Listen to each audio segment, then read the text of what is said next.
सोने रब दे सोने नाम नाल आगाज करते हैं जिहड़ा बड़ा ही मेहरबान रब तआला दीयां सारियां मखलूकां नूं मेरा सलाम। दोस्तों 1980 या 90 की दहाई की अगर असीं गल करने हैं तो उस दौर दे विच साडे विचों अक्सर लोग सरकारी स्कूलों के पढ़े ने।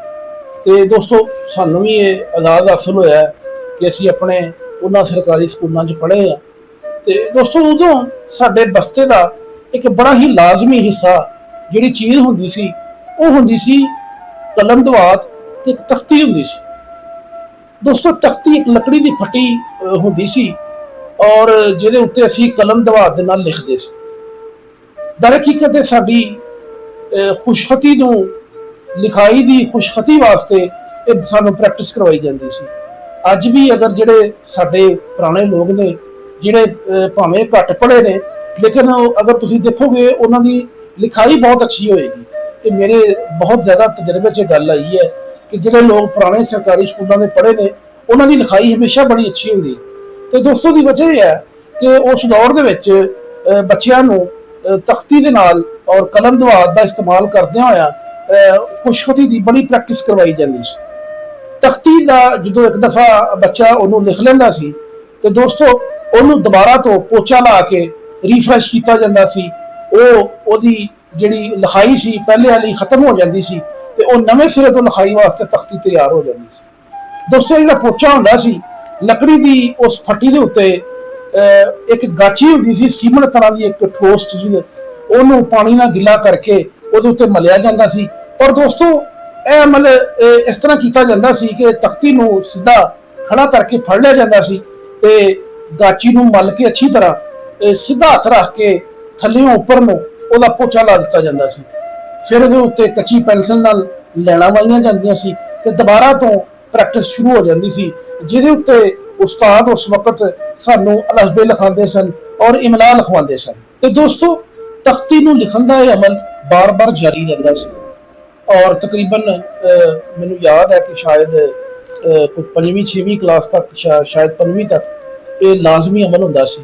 ते दोस्तों उस दौर दे विच बड़ी खूबसूरत काने की या बांस की लकड़ी की बनी हुई एक टक्के वाली कलम हुंदी सी जिन्होंने बकायदा तौर पर उस्ताद बड़ी महारत नाल घड़ के देंदे सन जां वो सानूं बाज़ारां चों कड़ी कढ़ाई मिल जाती सी और फिर असीं उहनूं बड़ी अच्छे तरीके दे नाल खुशखत करके अल्फाज का जिहड़ा भी रस्मुल खत हुंदा सी उस वेले चलदा उहनूं उहदे मुताबिक लिखदे सन और यह प्रैक्टिस का अमल जारी रहिंदा सी। ते यकीन करना दोस्तों उहदे नाल वाकई लिखाई जिहड़ी है वो बहुत खूबसूरत हो जाती सी। दर हकीकत दोस्तों जिहड़ी चीज़ तो मैं तुहानूं गौर करवाना चाह रहा वह है पोचा। पोचा मारन दे नाल हमेशा पहली लिखाई खत्म हो जाती सी यानी कि अगर उस जड़ियां गलतियां होंदियां सन असीं उहनूं पोचा मार के दोबारा अपनी तख्ती नूं पोछ लैंदे सन। ये पोचा बड़ी अहमियत रखदा सी क्योंकि ये साडीआं पहलियां गलतियां नूं खत्म कर दिंदा सी मिटा दिंदा सी और असीं दोबारा तो अपनी तख्ती उत्ते नवें सिरे तो उन्हां ही अल्फाजां नूं उसे अमला नूं दोबारा तो खुशखत करके लिखण दे काबिल हो जांदे सन। और यकीन करना शायद यह तख्ती असीं दिन दे विच कोई 2 दफ़ा भी पोछ सकदे सन। ते इसी तरह ही दोस्तों अगर मैं अपने उस दौर की 80 की 90 की दहाई की गल करा उदों अक्सर साडे मुहल्लियां विच घर कच्चे हुंदे सन दोस्तों जिन्हां दी कंधां भी कच्चियां हुंदियां सन ते जमीन का फर्श भी कच्चा हुंदा सी। मैं भुल नहीं सकदा साडे मुहल्ले विच एक साडे अज भी अल्लाह उन्हां नूं जिंदगी देवे बुजुर्ग अम्मा जी जिन्हां नूं असीं भूआ जी कहंदे हुंदे सन उन्हां दा घर हुंदा सी। मेरी वो नज़रां तो अज भी उसी तरह मेरियां अखां दे सामने है क्योंकि उस घर दे विच हमेशा ही बड़ा खूबसूरत मिट्टी का एक पोचा लगा हुंदा सी जिहड़ा सानूं बड़ा साफ सुथरा नज़र आउंदा सी और उन्हां दे घर विच एक शतूत का दरख्त लगा हुंदा सी ते असीं उसे लालच विच उस घर दे विच अक्सर दोपहर नूं जाना और उन्हां ने बड़ी मुहब्बत नाल बच्चिआं नूं कहना कि तुसीं भी इत्थों शतूत तोड़ के खा सकदे हो। लेकिन दोस्तों मैं यकीन करना वो जिहड़ा पोचे का अमल हुंदा सी ना उहदे उस अमल तो बड़ा मुतासर हुंदा सी। दर हकीकत पोचा उदों लगदा है जिद्दों घर दीआं कंधां दे विच दराड़ां आउणियां शुरू हो जांदियां ने। दोस्तों जिहड़े कच्चे घर हुंदे सन इन्हां दे उत्ते बारिशां दा धुप्प दा यानी कि मौसमां दा बड़ा ही गहरा असर हुंदा सी।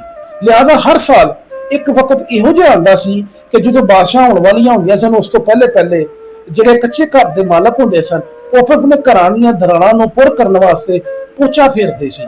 ਉਹ ਪੋਚੇ ਦਾ ਅਮਲ ਦੋਸਤੋ ਦਰ ਹਕੀਕਤ ਮਿੱਟੀ ਨੂੰ ਪਾਣੀ ਵਿੱਚ ਮਿਕਸ ਕਰਕੇ ਤੇ ਆਪਣੇ ਹੱਥਾਂ ਨਾਲ ਲੇਪ ਕੀਤੀ ਜਾਂਦੀ ਸੀ, ਜਿਸ ਨਾਲ ਬੜੇ ਖੂਬਸੂਰਤ ਅੰਦਾਜ਼ ਦੇ ਨਾਲ ਯਕੀਨ ਕਰਨਾ ਪੋਚਾ ਲੱਗਦਾ ਸੀ ਔਰ ਘਰ ਦੇ ਵਿੱਚ ਬੜੀ ਬਰਕਤ ਤੇ ਬੜੀ ਰੌਣਕ ਜੀ ਪੈਦਾ ਹੋ ਜਾਂਦੀ ਸੀ। ਹਰ ਤਰਫ ਇੰਝ ਲੱਗਦਾ ਸੀ ਜਿਸ ਤਰ੍ਹਾਂ ਬਹਾਰ ਆ ਗਈ। ਦੋਸਤੋ ਦਰ ਹਕੀਕਤ ਜਿਹੜੀ ਗੱਲ ਮੈਂ ਤੁਹਾਨੂੰ ਸਮਝਾਉਣੀ ਚਾਹ ਰਿਹਾ ਕਿ ਜਿਸ ਤਰ੍ਹਾਂ ਅਸੀਂ ਆਪਣੀਆਂ ਗਲਤੀਆਂ ਨੂੰ ਸਿੱਧਾ ਕਰਨ ਵਾਸਤੇ, ਉਹਨੂੰ ਦੁਬਾਰਾ ਤੋਂ ਸਹੀ ਕਰਨ ਵਾਸਤੇ ਤਖਤੀ ਦੇ ਉੱਤੇ ਪੋਚੇ ਦਾ ਹੱਥ ਮਾਰ ਦਿੰਦੇ ਸਾਂ, ਗਾਚੀ ਨੂੰ ਮਲ ਕੇ ਤੇ ਉੱਤੇ ਪੋਚੇ ਦਾ ਹੱਥ ਮਾਰ ਕੇ ਉਹਨੂੰ ਅਸੀਂ ਬਿਲਕੁਲ ਸਾਫ਼ ਕਰ ਦਿੰਦੇ ਸਾਂ ਤੇ ਉਹ ਦੁਬਾਰਾ ਤੋਂ ਸਾਡੇ ਅੱਛੇ ਤਰੀਕੇ ਨਾਲ ਲਿਖਣ ਦੇ ਕਾਬਿਲ ਹੋ ਜਾਂਦੇ ਸੀ। ਯਕੀਨ ਕਰਨਾ ਸਾਡੀ ਜ਼ਿੰਦਗੀ ਵਿੱਚ ਵੀ ਬਹੁਤ ਸਾਰੇ ਮਾਮਲਾਤ ਇਦਾਂ ਨੇ ਜਿਨ੍ਹਾਂ ਨੂੰ ਸਾਡੇ ਪੋਚੇ ਦੀ ਬੜੀ ਜ਼ਰੂਰਤ ਹੁੰਦੀ ਹੈ। ਬਹੁਤ ਸਾਰੀਆਂ ਸਾਡੇ ਕੋਲ ਗਲਤੀਆਂ ਹੋ ਜਾਂਦੀਆਂ ਨੇ ਤੇ ਉੱਥੇ ਦੋਸਤੋ ਮੈਂ ਸਮਝਦਾ ਵਾਂ ਕਿ ਜਿੰਨੀ ਦੇਰ ਤੱਕ ਬੰਦਾ ਮੁਹੱਬਤ ਦਾ, ਮੁਆਫ ਕਰਨ ਦਾ, ਦਰਗੁਜ਼ਰ ਦਾ ਪੋਚਾ ਨਹੀਂ ਮਾਰਦਾ ਤੇ ਅਸੀਂ ਉੱਥੇ ਨਵੀਂ ਖੁਸ਼ਖਤ ਕਰਕੇ ਲਿਖਾਈ ਨਹੀਂ ਲਿਖ ਸਕਦੇ, ਨਵੇਂ ਅਹਿਸਾਸਾਤ ਪੈਦਾ ਨਹੀਂ ਕਰ ਸਕਦੇ, ਨਵੇਂ ਜਜ਼ਬਾਤ, ਨਵੀਂ ਮੁਹੱਬਤ ਕਿਸੇ ਨੂੰ ਨਹੀਂ ਦੇ ਸਕਦੇ। ਤੇ ਇਸੇ ਤਰ੍ਹਾਂ ਹੀ ਦੋਸਤੋ ਜਿਸ ਤਰ੍ਹਾਂ ਸਾਡੇ ਉਸ ਦੌਰ ਦੇ ਵਿੱਚ ਕੱਚੇ ਘਰਾਂ ਦੇ ਵਿੱਚ ਮੌਸਮ ਦੀ ਮਾਰ ਦੇ ਨਾਲ ਦਰਾਰਾਂ ਪੈ ਜਾਂਦੀਆਂ ਸਨ, ਤਰੇੜਾਂ ਆ ਜਾਂਦੀਆਂ ਸਨ ਤੇ ਉਹ ਘਰ ਦੀ ਮਿੱਟੀ ਜਿਹੜੀ ਆ ਉਹ ਖੁੱਲਣੀ ਸ਼ੁਰੂ ਹੋ ਜਾਂਦੀ ਸੀ। ਅੱਜ ਵੀ ਸਾਡੇ ਅਗਰ ਤੁਸੀਂ ਗੌਰ ਕਰੋ, ਕੱਚੇ ਘਰ ਤੇ ਨਹੀਂ ਲੇਕਿਨ ਪੱਕੇ ਘਰਾਂ ਵਿੱਚ ਦਰਾਰਾਂ ਆ ਜਾਂਦੀਆਂ ਨੇ ਤੇ ਯਕੀਨ ਕਰਨਾ ਉੱਥੇ ਅਗਰ ਅਸੀਂ ਆਪਣੀ ਜ਼ਿੰਮੇਵਾਰੀਆਂ ਦਾ ਪੋਚਾ ਮਾਰ ਲਈਏ, ਜਿਸ ਤਰ੍ਹਾਂ ਸਾਡੀਆਂ ਪੁਰਾਣੀਆਂ ਮਾਈਆਂ ਆਪਣੇ ਘਰਾਂ ਨੂੰ ਮਿੱਟੀ ਦਾ ਪੋਚਾ ਮਾਰ ਕੇ ਤੇ ਦਰਾਰਾਂ ਖਤਮ ਕਰ ਦਿੰਦੀਆਂ ਸੀ, ਤੇ ਅੱਜ ਵੀ ਅਗਰ ਅਸੀਂ ਉਹਨਾਂ ਘਰਾਂ ਦੇ ਵਿੱਚ ਆਪਣੇ ਇਸ ਮੁਹੱਬਤ ਦੇ ਪੋਚੇ ਦਾ, ਜ਼ਿੰਮੇਵਾਰੀ ਦੇ ਪੋਚੇ ਦਾ, ਦਰਗੁਜ਼ਰ ਦੇ ਪੋਚੇ ਦਾ ਇਸਤੇਮਾਲ ਕਰਾਂਗੇ ਤੇ ਯਕੀਨ ਕਰਨਾ ਸਾਡੇ ਬੜੇ ਮਸਾਇਲ ਹੱਲ ਹੋ ਸਕਦੇ ਨੇ।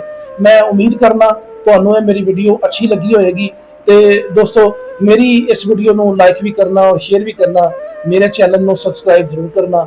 ਅੱਲਾਹ ਤਾਲਾ ਤੁਹਾਡੇ ਹਰ ਕੰਮ 'ਚ ਖੈਰ ਫਰਮਾਵੇ ਔਰ ਤੁਹਾਨੂੰ ਖੈਰ ਦਾ ਵਸੀਲਾ ਬਣਾਵੇ।